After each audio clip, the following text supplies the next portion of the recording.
mindfulness could be everything. Like when you eat, when you walk, when you play, everything could be mindfulness. When you do something, you know that you're doing it.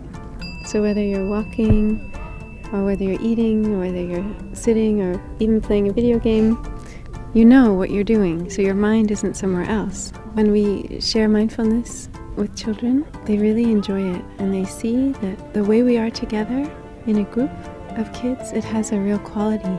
It's so important to have kind of a living example of people who do live happily and peacefully, and to show live children like Jay who know how to speak lovingly to other people and to listen deeply, to really hear what someone's saying. And so for other kids to see kids and families and adults who live in a way that is awakened, that is trying to really take care of themselves, take care of each other, take care of the earth, be kind to ourselves and to everything that makes up who we are, which is everything. Like with mother or father, sometimes if shouting with them, and then you could actually think about that before you have something to say. Could it be mindful? Could it hurt them? And I think that's one of the things I would learn. If you go to school with mindfulness, like for a few minutes before you have test or something, you breathe or you just sit down or take a walk. It really helps you. The vase of water is our mind, and the different colours of sand are our thoughts and feelings. What kinds of thoughts do you have when waking up? Pick a colour of sand that feels right for your feelings or thoughts.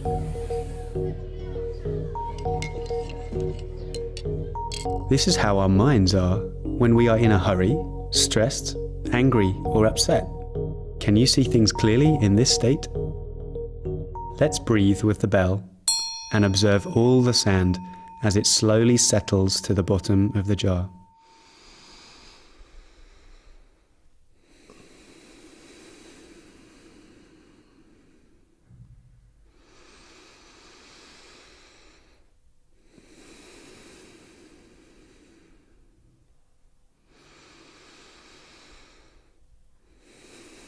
This is what happens to our minds when we meditate, when we are mindful of our body and of our breathing.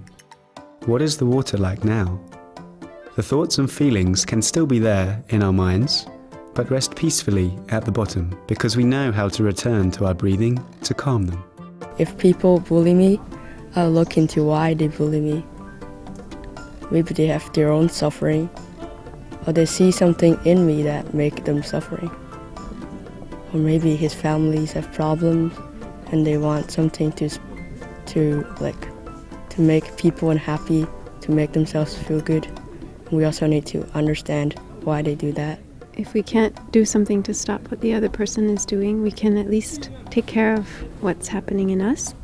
So if we feel sad, or if we feel angry, if we feel hurt, we can know that those feelings are there in us and that those feelings are okay. They're normal to have that feeling, and so we can know that we need to be there for that feeling. Just like if our younger brother or sister were sad or upset, we would try to take care of them. So we see that the feeling in us is like our little brother or little sister that we need to take care of. And so to have a very alive family, community of people that they can relate to and enjoy, and not just real people, but superheroes and comic people who can show in a very concrete way how we can, in our daily lives, live peace, be peace, and change the world through how we are in each moment. Float.